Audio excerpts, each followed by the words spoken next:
Not content with rewriting the electric performance car rulebook, Porsche is also rewriting its own rulebook when it comes to new vehicle rollouts.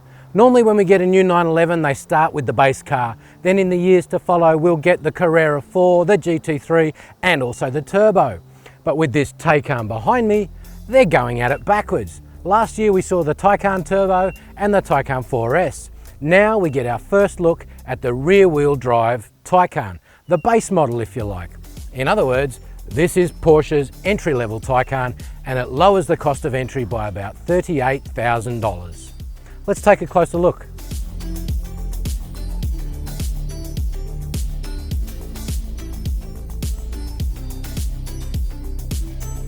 Now, like all Taycans, this is a pure electric vehicle. No petrol engines in sight. But unlike the other Taycans, it's only two-wheel drive, so it only needs one electric motor on the rear axle.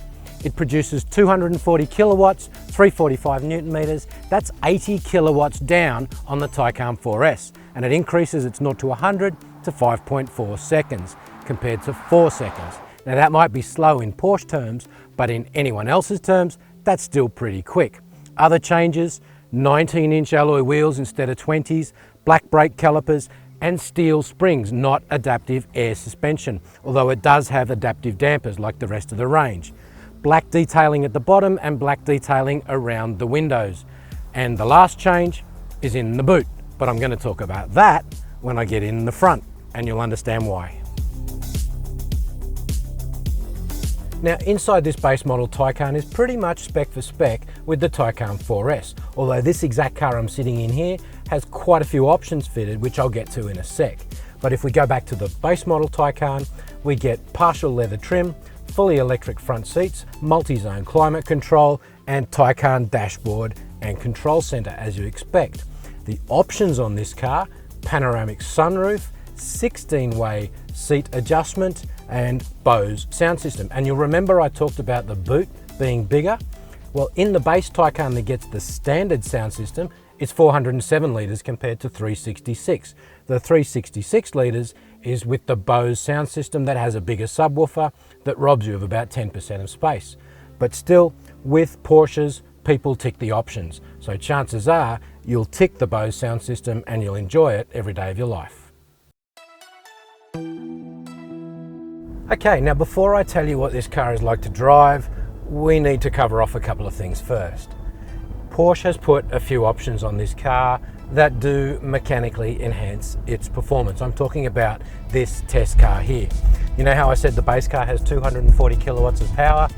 This one has the Performance Plus battery pack, which makes it 280 kilowatts of power.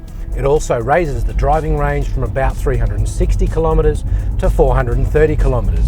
So, what does it feel like to accelerate in the base car? I don't know. What does it feel like to accelerate in this car with the Performance Plus battery pack? It feels like you'd expect. You get that shove back in the seat, just like you want from an electric car, and it feels fast. Now, if you're coming to a Taycan expecting it to handle like a Porsche 911, forget it. This car's got a lot of electric battery weight low in the body, and it doesn't have a large internal combustion engine hanging out the back. So it's chalk and cheese, but it still has that quintessential Porsche lightness of feeling at the front and rapid change of direction.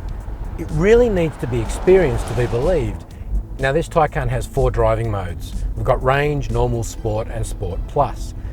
Range, exactly like it sounds, maximizes your touring range. It also limits top speed to between 90 and 140 kilometers an hour.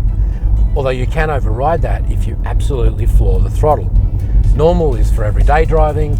Sport and Sport Plus sharpen up the throttle to give you better response. But enough about that. I want to go back to straight line acceleration, because at the end of the day, that's kind of what a performance car is all about, right? Yeah, I get it. They've got to go around corners bloody well. But they've also got to impress you with how fast they can reel in the horizon. And is 5.4 seconds, is that in keeping with what you'd expect of a Porsche? If we go back 20 years, a Porsche 911 was barely doing 5.4 seconds. If we go back 20 years, the Porsche Cayenne and the Macan didn't exist. But these days, 4-door Porsches outsell 2-door Porsches by 4 to 1. And I can tell you the slowest Cayenne and the slowest Macan do 0 to 100 in 6.2. So by comparison, this slowest Taycan is quick. And that to me is the crux of this car.